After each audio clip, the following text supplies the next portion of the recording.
دوستان عزیز سلام. امروز با هم میریم یکی از بهترین روش‌های نگهداری نخود سبز رو داشته باشیم. نخود سبز در مرحله اول خریدش مهمه.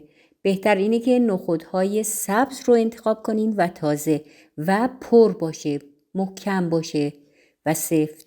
نخودها نباید مثل این یکی که من جدا کردم نباید به این شکل داخل اون هوا باشه و ریز باشه نخودش. اگر به این شکل باشه اون خرید خوبی نیست و یه مقدار ضرره. اگر خرید نخودتون 99% به این شکل پر باشه اون خرید خیلی خوب و عالیه، نه اینکه نخود به این ریزی باشه.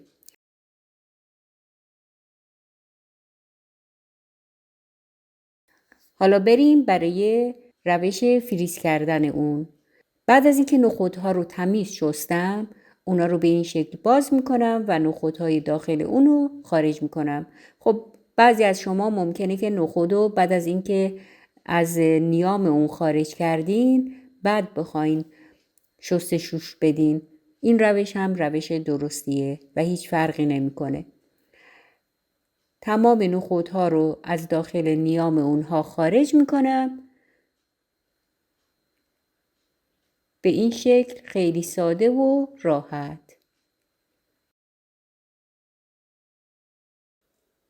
بعضی ها نخود رو بلانچ میکنن، بعضی نخود رو آبپز میکنن و داخل فریزر میذارن و بعضی ها هم نخود رو به شکل کنسرو در میارن و نگهداری میکنن. روش نگهداری نخود سبز به این شکل که خام داخل فریزر بذارین، حتی بلانچش هم نکنین، به نظر من از همه بهتر تجربه ثابت کرده. بعد از این بلانچ کردن خوبه و به خاطر اینکه داخل فریزر نگه میدارین طریقه پخته شدن در درجه سومه. اما کنسرو کردن اگر درست کنسرو نشه و جای درستی نگهداری نشه در درجه 4 قرار میگیره.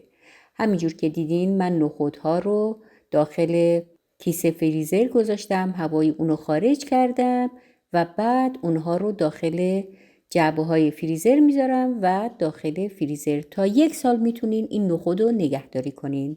دوستان عزیز موفق باشین و خدا نگهدارتون.